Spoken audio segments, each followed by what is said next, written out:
Assalamualaikum dan hello. Hari ni kita buat Mansikka Salaatti. Bahan pertama adalah pepper, maple syrup, garam, minyak zaitun, cuka balsamic yang halal. Itu adalah bahan-bahan untuk dressing ya. Ini adalah bahan-bahan untuk salad. Buah strawberi,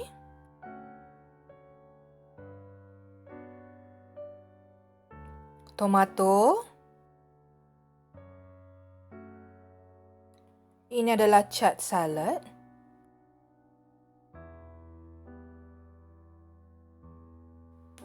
Kale.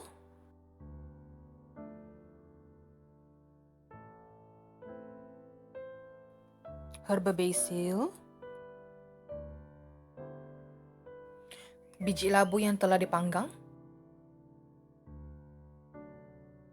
Daun thyme.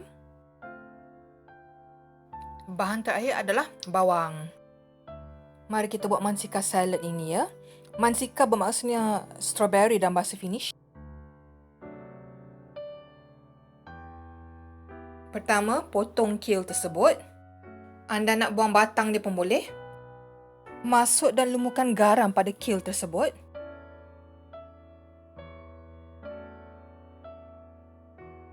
Potong cat salad ini.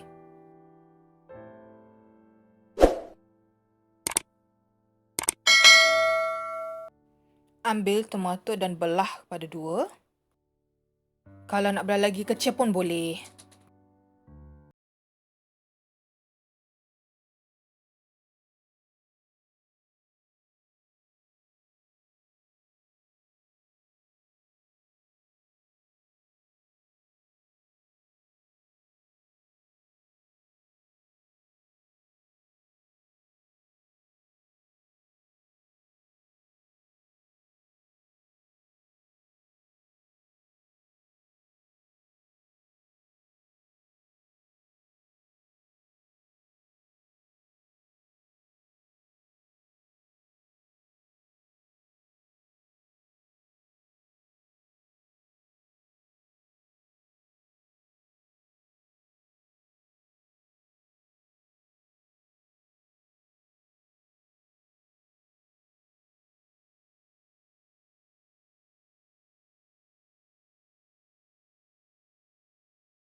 Sekarang kita nak buat dressing.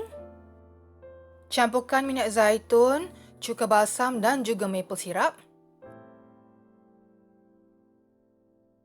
Kemudian letakkan banyak pepper.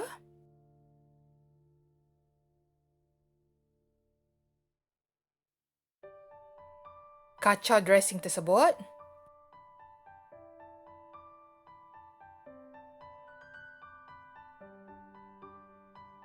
Campurkan dressing dalam sayur-sayur tadi ya.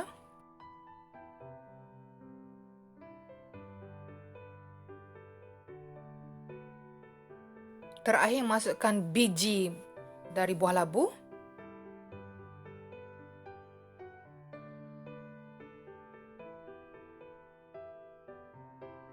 Ini dia Mansikka Salaatti.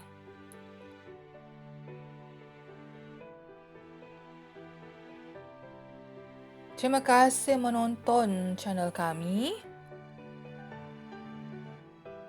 Kami akan teruskan upload resepi daripada negara Nordik ya.